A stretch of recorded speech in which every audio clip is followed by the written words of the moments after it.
नमस्कार, आप देख रहे हैं नई आवाज न्यूज चैनल में। हूं आपके साथ अंशु शर्मा। रुक करते हैं खबरों की ओर।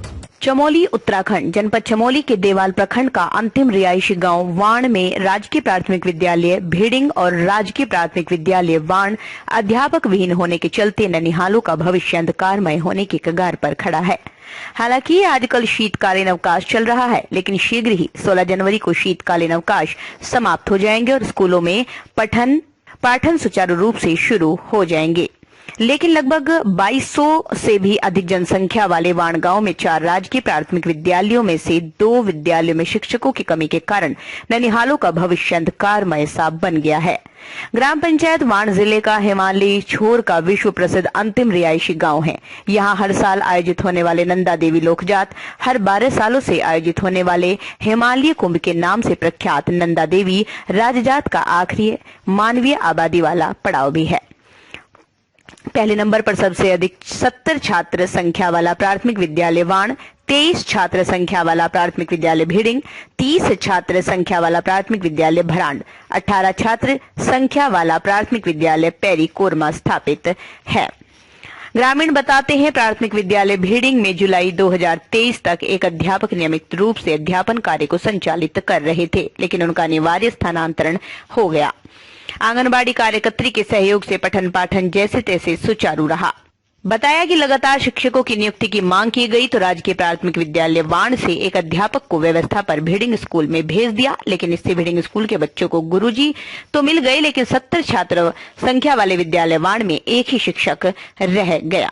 नन्हे मुन्ने बच्चों ने भी दुख जताया है कि हमारे गांव के दूसरे स्कूल से हमको व्यवस्था पर पढ़ाने आए गुरुजी तो मिल गए, लेकिन हमारे दूसरे स्कूल के भाई बहनों का पठन पाठन भी तो प्रभावित हो रहा होगा। बहनों की पढ़ाई में कोई परेशानी ना होने पाए। अवकाश पर चल रहे खंड शिक्षा अधिकारी की अनुपस्थिति में कार्यभार देख रहे बीआरसी प्रभारी लक्ष्मी प्रसाद जोशी ने ये पूछे जाने पर कि बंद हो गए स्कूल पोखरी गार्ड के रिक्त शिक्षक को प्राथमिक विद्यालय भेडिंग में तैनात क्यों नहीं किया गया, तो उन्होंने दूरभाष पर बताया कि ये समस्या उनके संज्ञान में हर शिक्षकों की कमी के कारण ऐसी स्थितियां बन रही है। उन्होंने बताया संभवतः फरवरी माह तक प्रदेश में नए शिक्षकों की भर्ती हो सकती है, तो तब स्कूलों में शिक्षकों की कमी को भरा जा सकता है। लेकिन उससे पहले उन्होंने आश्वासन दिया 16 जनवरी को शीतकालीन अवकाश समाप्त होने पर भेडिंग स्कूल या वाण स्कूल में एक शिक्षक की व्यवस्था कर दी जाएगी।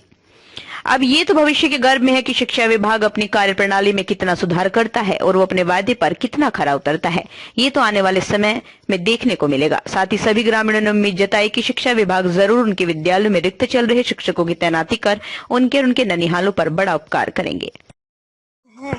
हमें एक सर दे, जो ये सर हमें पढ़ाने आते हैं, ये दूसरे स्कूल से आते हैं, तो वहाँ पे भी बहुत दिक्कत है। हम बच्चों का भी भविष्य खराब होता है, उन बच्चों का भी भविष्य खराब हो रहा है। तो हम शासन प्रशासन से ये मांग करते हैं कि हमें एक परमानेंट सर दे। ये सर चाहिए जो परमानेंट भी रह सकते हैं। वो आने में आधा टाइम उनका लग जाता है, ढंग से हमारी पढ़ाई नहीं हो सकती है। हम शासन प्रशासन से कहते हैं कि हमको नए साल दे। यहाँ पर हमारे साथ ये बच्चों के साथ बहुत खिलवाड़ हो रहा है। पिछले 6 महीने से यहाँ पर जो कि अध्यापक नहीं है, व्यवस्था पे आ रहे हैं। व्यवस्था पे भी ऐसी जगह से आ रहे हैं जिस विद्यालय में 70 बच्चे हैं, वहाँ पर भी एक अध्यापक से वहाँ काम चल रहा है और वहाँ के बच्चों का भी भविष्य खराब हो रहा है और यहाँ के बच्चों का भी भविष्य खराब हो रहा है।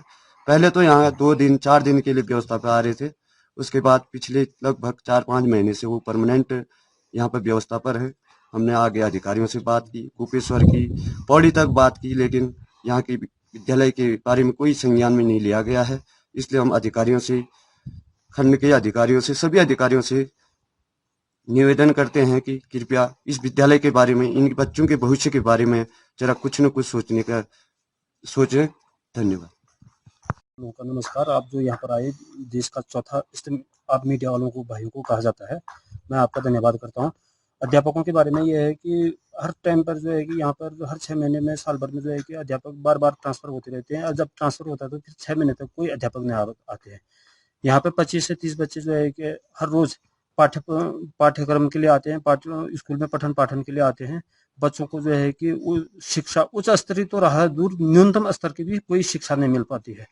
तो बच्चे जो है हमारे आगे भविष्य के लिए जो है कि अगले क्लास में जब जाते हैं तो वो बड़े परेशान हो जाते हैं और उसके बाद हमारे बच्चे जो की त्यों स्थिति बनी रहती है। अध्यापकों का मेन न आने का कारण यही कि सरकार जो है कि मनमाने तरीके से उनको इधर उधर भेज देती है। कभी इलेक्शन आता है, कभी कुछ आता है, कभी कुछ आता है, कभी नवनिर्माण आते हैं।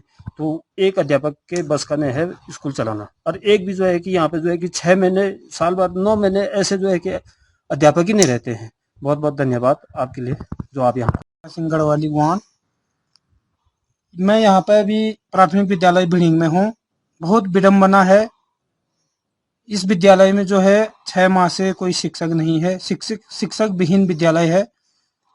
यहाँ पे 23 बच्चों को होने के बावजूद भी यहाँ पे कोई टीचर नहीं है। विगत अगस्त में यहाँ पे गुरुजी का ट्रांसफर हो गया था, जुलाई अगस्त में। उससे पहले से हम चिल्ला रहे थे, गोपेश्वर भी गए, यहाँ पे अभिभावकों की टीम लेकर के मैं गोपेश्वर गया था और वहाँ भी हमें आश्वासन मिला था कि आपको तुरंत गुरुजी मिल जाएगा। उसके बावजूद भी यहाँ पे एक गुरुजी था, उसका भी ट्रांसफर किया गया और आज तक जो है यहाँ पे कोई गुरुजी नहीं है। यहाँ पे बगल में जहाँ पे हमारा गांव मीन वाण कहा जाता है, वहाँ पे जो है एक प्राथमिक विद्यालय है, वहाँ पे भी 77 बच्चे हैं।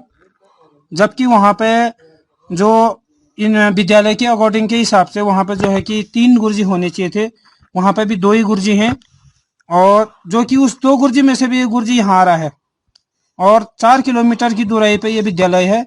यहाँ पे भी वो गुरुजी पढ़ाने को आते हैं और इतनी बड़ी समस्या होने के बावजूद भी सरकार न सुन रही है, न विभाग सुन रहा है।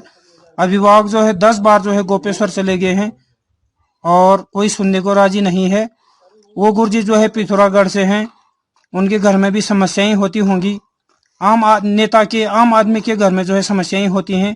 वो बेचारे उतने दूर से आते हैं, 2 दिन में तो यहाँ पहुँचते हैं, उनको एक छुट्टी तक नहीं मिल पाती है और वो यहाँ पढ़ाने आते हैं। तो बड़ी शर्म की बात है और इस विद्यालय का क्या होगा, कैसे होगा, निंदनीय विषय है। तो अभी तक की खबरों में बस इतना ही। बाकी खबरों के लिए देखते रहिए नई आवाज न्यूज चैनल।